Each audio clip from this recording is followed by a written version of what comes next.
आज हम एक ऐसे खाद्य पदार्थ के बारे में बात करने वाले हैं जो हमारे शरीर में छोटे छोटे लेकिन बहुत महत्वपूर्ण फंक्शंस के लिए बहुत जरूरी है। जी हाँ, हम बात करने वाले हैं नमक की। जैसे ही नमक का ध्यान आया वैसे ही बहुत सारे मिथ्स, कंफ्यूजन्स, क्वेश्चंस आपके दिमाग में आ गए होंगे। ये इसलिए जरूरी है कि हमारा हार्ट सही तरीके से फंक्शन कर सके। ये इसलिए जरूरी है कि हमारा खून न तो ज्यादा गाढ़ा हो ना ही ज्यादा पतला। ये इसलिए भी जरूरी है कि हमारी किडनीज अपने फिल्ट्रेशन का जो प्रोसेस है वो सुचारू रूप से कर सके। हमारी सोचने समझने की जो क्षमता है वो सही तरीके से मेंटेन रहे, इसलिए भी ये चीज बहुत जरूरी है। और last but not the least, हमारी स्मूथ मसल्स यानी कि सॉफ्ट मसल टिश्यूज जो रहते हैं, इसका फंक्शन सही तरीके से होते रहे, इसमें क्रैम्प्स, कन्वल्शंस ऐसी चीजें ना हो, इसके लिए भी ये बहुत जरूरी है। आज हम बात करेंगे 4 तरह के नमक। क्या आप नमक की हिस्ट्री जानते हैं? नमक बहुत मेहनत से एक्सट्रैक्ट होता था, इसीलिए इसे सदियों पहले व्हाइट गोल्ड भी कहा जाता था। सदियों से नमक हमारे खान पान का एक अभिन्न अंग है। नमक को बार्टर सिस्टम में भी यूज किया जाता था और इसकी वैल्यूएशन काफी ज्यादा हुआ करती थी। इनफैक्ट कुछ एक लड़ाइयां भी नमक की वजह से हुई। आज हम बात करेंगे 4 तरह के नमक। पहला, कॉमन सॉल्ट यानी कि टेबल सॉल्ट। दूसरा, सेंधा नमक जो कि हम व्रत में, उपवास में यूज करते हैं। तीसरा, काला नमक। और चौथा, सी सॉल्ट यानी कि खड़ा नमक। ये चारों ही सॉल्ट्स हम लोग ऑन एंड ऑफ, आगे पीछे तरह तरह की चीजों में यूज करते हैं। पर आपको ये जानना जरूरी है कि चारों ही नमक में सोडियम की मात्रा रहती है। यदि आपने नॉर्मल टेबल सॉल्ट को कंप्लीटली सेंधा नमक से या काला नमक से रिप्लेस कर दिया है तो आप बहुत बड़ी गलती कर रहे हैं। यदि आप ये सोचते हैं कि सोडियम सिर्फ NaCl यानी कि टेबल सॉल्ट में है तो आप गलत हैं, क्योंकि बाकी के तीनों नमक में भी सोडियम कुछ ना कुछ परसेंटेज में है। टेबल सॉल्ट में 40% सोडियम होता है, 60% क्लोराइड होता है, और बाकी तीनों नमक में सोडियम का content anywhere between 30 to 40% very करता है। It could be 31%, 33%, 36% and so on. लेकिन बाकी तीनों नमक में जो चीजें रहती हैं वो है calcium, magnesium, manganese, boron, carbonate, iron के दूसरे ऑक्साइड्स। यही सारी चीजें हैं जिसकी वजह से ये नमक सिर्फ सोडियम का सोर्स ना होकर के दूसरे मिनरल्स का भी एक अच्छा सोर्स होते हैं। एक और इंटरेस्टिंग बात, यदि आपको 90s की थोड़ी बहुत याद हो, तब जो नमक आया करता था यानी कि जो टेबल सॉल्ट आया करता था, वो यदि खुले में रख दिया जाता था तो वो पसीज जाता था, यानी वो थोड़ा सा गीला सा हो जाता था। पर आज वैसा नहीं होता। क्यों?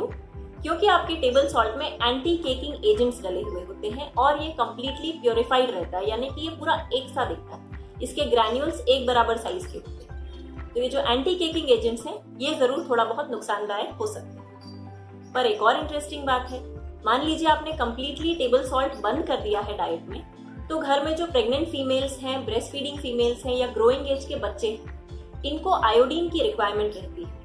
तो ये आयोडीन आपको डाइटरी सोर्सेज से रिप्लेनिश करना पड़ेगा और इसके लिए आप डाइटिशियन की सलाह जरूर लीजिए। हमारा जो टेबल सॉल्ट रहता है इसमें आयोडीन फोर्टिफाइड रहता है, यानी ये नेचुरली आयोडीन का बहुत अच्छा सोर्स नहीं है, बल्कि इसमें केमिकली आयोडीन ऐड किया जाता है। और अगर आयोडीन आपकी डाइट में सही मात्रा में है तो आपका थायराइड ग्लैंड सही तरीके से फंक्शन करेगा। यदि सोडियम आपके शरीर में बढ़ जाता है तो इस कंडीशन को हाइपरनेट्रीमिया कहते हैं।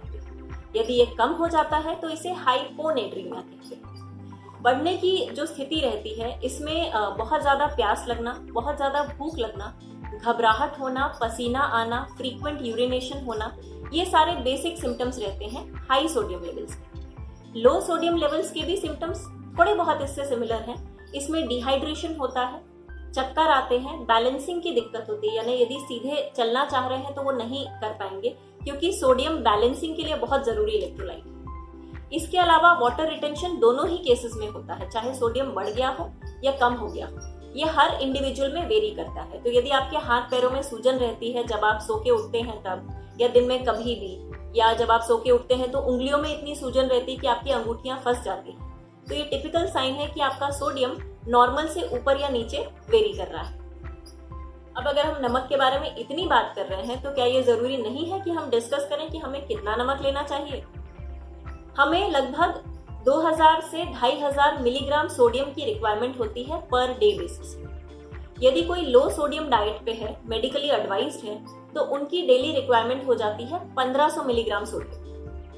अब ये जो सोडियम है ये विजिबल सोर्सेज में से भी आना चाहिए और इनविजिबल सोर्सेज में से भी आना चाहिए, या फिर हिडन सोर्सेज में से भी आना चाहिए। मान लीजिए यदि आपको खाने में अपना नमक कम करना, तो आप क्या करेंगे? तो फिर आपको ऐसे फूड प्रोडक्ट्स यूज करने की जरूरत है जिनका फ्लेवर बहुत स्ट्रॉन्ग है, जैसे कि अदरक, लहसुन, नींबू का रस, विनेगर, काली मिर्च, हरी मिर्च, दालचीनी, जायफल, जावित्री एंड सो ऑन। तो ऐसी कोई भी चीज जिसका फ्लेवर स्ट्रॉन्ग है वो कम नमक वाले खाने को भी उतना ही टेस्टी बना सकता है। Last but not the least, यदि घर में किसी एक को हाई ब्लड प्रेशर है, तो क्या इसका मतलब ये है कि घर के सारे सदस्यों को कम नमक खाना शुरू कर देना चाहिए? बिल्कुल नहीं। नमक कितना लेना चाहिए कितना नहीं, यह आपके डेली रूटीन पे, आपके वर्कआउट पे, आपकी एज पे, आपके जेनेटिक्स पे, आप कितने फल सब्जियां खाते हैं, इन सारी चीजों पे डिपेंड करता है। तो जिसको हाई ब्लड प्रेशर है उनके लिए कोई एक फूड प्रोडक्ट बिना नमक का निकाल के बाकी लोगों के लिए उसमें नमक ऐड करके फिर दीजिए। ये आपकी हेल्थ को लंबे समय तक अच्छा बनाए रखेगा। आशा करती हूँ ये सारे पॉइंट्स आपको अच्छे लगे होंगे और इसीलिए आप इस वीडियो को ज्यादा से ज्यादा शेयर करें। Thank you.